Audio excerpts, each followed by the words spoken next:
So you want to build a Fender custom shop? Let's talk through it.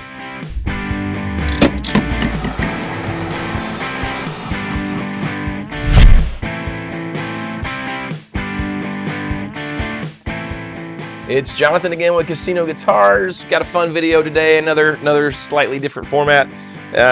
Thought we'd talk a little bit about speccing out custom shops. Before we do that, don't forget to hit like and subscribe, click that bell. Also, just a reminder, we did a video, I guess probably last week, for our friend Ohm in Hawaii.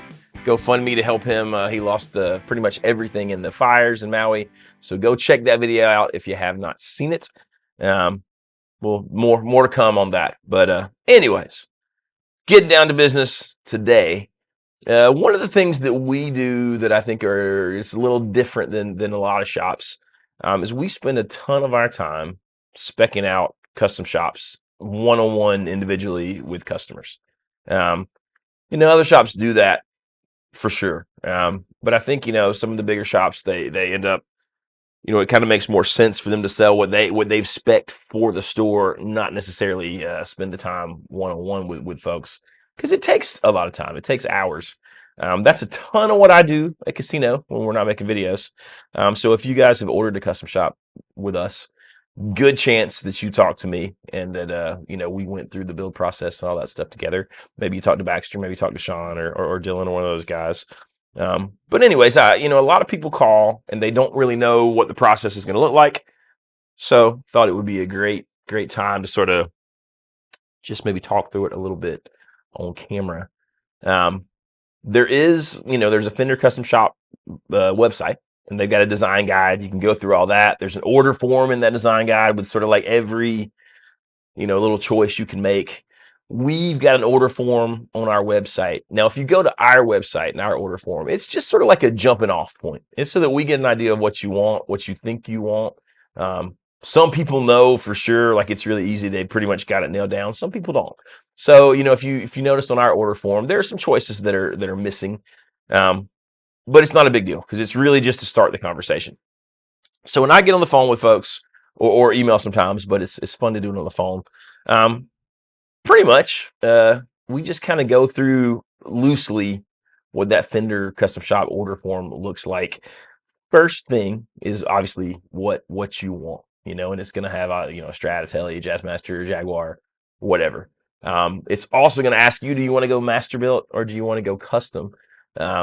Custom's what they used to call team build. Obviously, master build is from one master builder.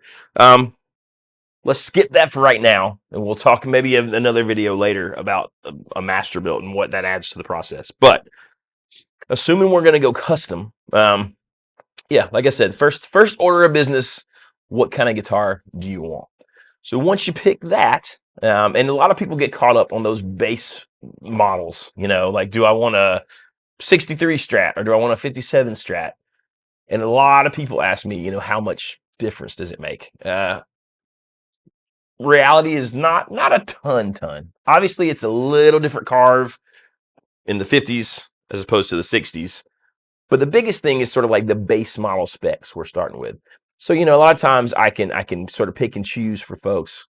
If I know they want a rosewood board, then we're probably going to go early 60s, late 50s, or if they want alder versus ash, that's going to inform some of those choices.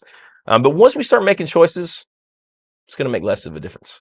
60s are a little bit sleeker, a little bit thinner. The 50s are a little bit, more like bigger, thicker bodies. But no big, huge deal breaker on anything on that. And I tell folks this all the time. If you want the COA to say a certain year, we can sort of do that. The custom shop can do that.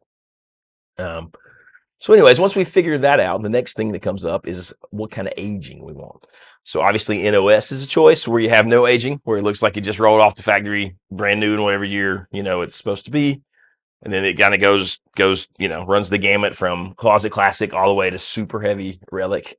A lot of people end up in that sort of journeyman or relic phase. Journeyman is sort of a few dings, some checking, the hardware and stuff is dulled. Relic, you're starting to see like some wear signs like this, where maybe it's like a forearm wore the finish off, or some little places where the finish is coming off around the edges. I do think I'm starting to see more of the Closet Classic or like the Deluxe Closet Classic. So not quite NOS, but just a little bit of checking. So that's one of the first things I do is that I spend a ton of time on is talking through what that looks like with people, like, which sort of set of aging things they want. A lot of people, the big thing, you can probably see it, it's going to be the back of the neck. Do you want finish on the back of the neck or not? And with Fender, with the custom shop, pretty much from relic on, you're not going to have that finish on the back unless you ask for something different. And I do a fair amount of journeyman bodies with relic necks just so we can get the finish going. Once we go through that, there's a lot of little things, and sometimes we don't have to spend a ton of time on it. It just depends. It's what wood do we want on the neck? Do we want a maple board? Do we want a rosewood board? What kind of radius do we want? Do we want a 9.5? Do we want vintage 7.25? Do we want ladder? Do we want a 12-inch radius? Compound radius comes into it. A lot of people love the 7.25 to 9.5. I do a fair amount of 9.5 to 12s. All those things are options with the custom shops, and honestly, that's not a very expensive upgrade if you decide to go with a compound radius. I think if I was speccing one for myself, I'd probably go 7.25 to 9.5, which is pretty cool. So there's that stuff. There's an option for like nut width. 99% of the ones I build just go with the standard 1.650 for the nut width on Fender stuff. There's tint on the neck, which usually, most people usually have an idea of if they like the neck sort of to look, really light, or if they like that kind of darker amber kind of tone. I'm a fan of the dark tint. Not that it makes any difference since that's totally subjective. But that's usually a discussion. A lot of people get caught up on the slab rosewood boards if we're doing that kind of stuff. There's round lamb, there's flat lamb, which is the slab board in Fender Custom Shop. And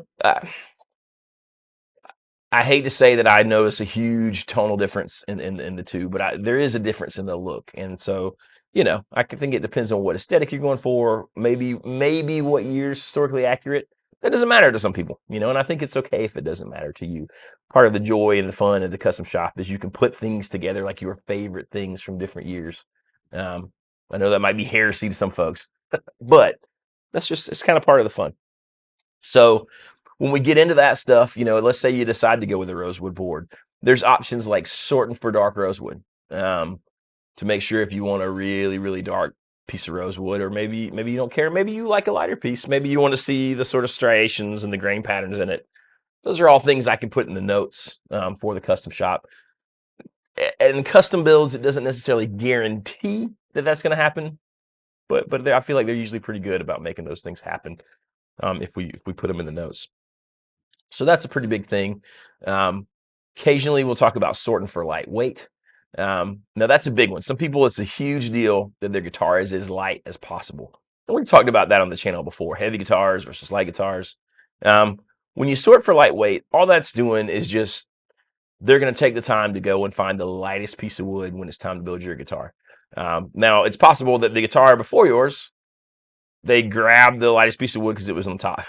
So, I think before you spend that money, and again, it's not a crazy upcharge for sort for lightweight, but before you spend that money, you just have to decide how important is it to you. And it's not guaranteeing like under any certain weight or anything like that. And I also tell guys most of the time, just being honest, like I feel like we're already getting the best wood, probably the most resonant wood, which usually equals the lightest wood in the custom shop anyways. It's rare that we get what I'd consider a heavy custom shop come through. So something to think about when you're deciding whether or not to sort for lightweight. There are some different sort of more exotic fingerboard and bodywood options, but usually that's not a huge consideration because most people are building sort of like standard tellies and standard strats and things. Then we start to get into things like the pickups. What pickups do you want? How do you want your guitar to sound? If it's a Strat, do you want it to be glassy and bright? Do you want it to be chimey and bell-like? Do you want it to be woodier and warm? All those things can kind of go into which pickup set we pick. Sometimes the right answer is doing something like a 57 in the bridge and maybe, a 60, 63 in the neck and something totally different. I don't know. You can do anything. Trying to think of something off the wall like a dual mag, but I probably wouldn't do that in the middle. But there's ways to sort of mix and match and get sort of the best of all worlds if you want. Baxter's a super fan of that. I probably tend to stick with the same set more. But it's just a good idea to talk through. Some people have a certain set of pickups they want, and then they describe the sound to me, and they don't necessarily match. So usually I try to figure out like why they want that set of pickups. It's also weird describing tones, right? Because there's so many buzzwords. So sometimes we spend a lot of the time specking out a guitar and figuring out the pickups, like really getting down to what it sounds like to me the customer actually wants, and then finding pickups that match that. So but I'd say that's one of the most important parts is figuring out those pickups. There's always the question of hand wound versus machine wound. Sometimes the machine wounds are great. Machine wounds always sound good. That being said, man, there is some times when the hand wound pickups seem to have a little extra magic. And I will say this, there are certain sets of pickups that I would tell you that I didn't love, as a general rule, that we've got in like hand wound versions of them that I thought were fantastic. Texas Specials, for example. Not typically a huge fan of Texas Specials, but we've had a few guitars in lately with hand wound Texas Specials. Man, they sound amazing. And I would gladly own and play those guitars, which is a good point of why sometimes just playing a guitar and hearing it is better than, trying to find your perfect specs. But obviously we're talking about specking one out. So you kind of have to know what your specs are. Anyways, that's the pickup question. There are things like, hardware, which bridge you want. There's not a ton of options when we're talking about a custom build, like on a Strat bridge, for example. So I usually lean towards the vintage stuff, but it just depends, and it depends on what you want as the customer. If you're doing a more modern thing, maybe we're not going to go with like the vintage synchronized tremolo. Maybe we're going to go with a 2-point or something. But that's usually pretty easy stuff to suss out. My favorite tuners are the vintage style tuners with the split poles. I think they work the best. I like them even better than like the vintage locking and stuff. Again, that's all subjective. Things like the fret height, if you're going vintage frets or vintage medium, or if you want vintage tall, or if you want medium jumbo, usually I try to talk through, what kind of player you are. Are you heavy-handed? Do you bend a lot?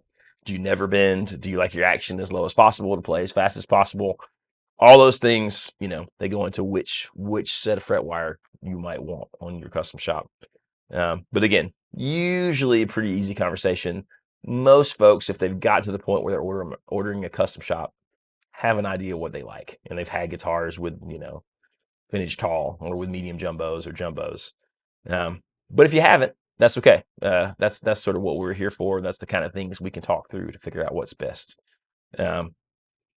There's always color. Color takes a long time. Sometimes some people would say that is superficial. I think it's one of the most important things, because if you find the perfect color, that when you see that guitar and you're like, man, I just want to pick it up and play it, it brings a lot of value to that guitar. It makes you play more. I think it might even make you play better because you're inspired. And all of what we do, right, is psychological. Like, so when you pick up an instrument and you play it, if you feel good about it, if you feel inspired and you feel cool, I think you're probably going to play it better. Unless you're one of those rare superhuman freaks who just plays everything amazing. Like if you're Eddie Van Halen or you're Eric Clapton or somebody, that's maybe different. But so color is important. Speaking of color, really quick, let's throw in, when you look at the swatches on Fender Custom Shop, there's the color. Then, so like, for example, two-tone sunburst. There's regular old two-tone sunburst. There's faded. There's aged. There's faded and aged. You can have super faded and aged. So all that means, and I get this all the time. People tell me they want a certain color, and they send me pictures, and they can't figure out why they're different. If we've got an aged color, then that means they're going to add a little gold to that to give it that sort of hue, almost like nicotine, or like it just makes it feel old, look old, right? If it is faded, they're adding white to that color. So exactly what it sounds like. It's just going to make it look a little more washed out, a little more faded. My custom shop Strat is, I don't remember if it's faded or super faded metallic teal over black. And I would never think that I'd want a teal guitar. But when I saw that guitar, it was the coolest color I've ever seen. But the fact that it's super faded doesn't really look teal to me anymore. You know, it almost has like a cool metallic blue color. So worth doing a Google search to look at like whatever color you're thinking of. If it's Fiesta Red, look at Fiesta Red, look at faded Fiesta Red, look at aged Fiesta Red, and then go find a guitar that's both.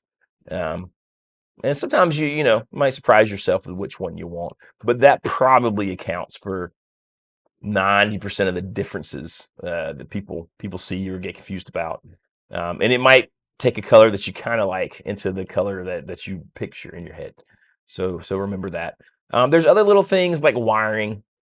Do you want modern Strat wiring? Do you want a vintage with just a 3-way switch? Do you want the grease bucket? Or do you want there's just all sorts of things. The treble bleed. Most people are happy with just modern like Strat wiring on a Strat or modern Tele wiring. And it can get confusing, and sometimes it's too many options, right? I do like the blender on the Strat, where one of your tone knobs becomes the way that you can blend in your neck pickup, so that you can run all 3 pickups, or you can run just the neck and just the bridge. I think that's useful for some folks, not for everybody. So usually, again, that's just a conversation about what kind of tones you like, what style of music you play, what you want. And a lot of times, folks who want that, they come in knowing it.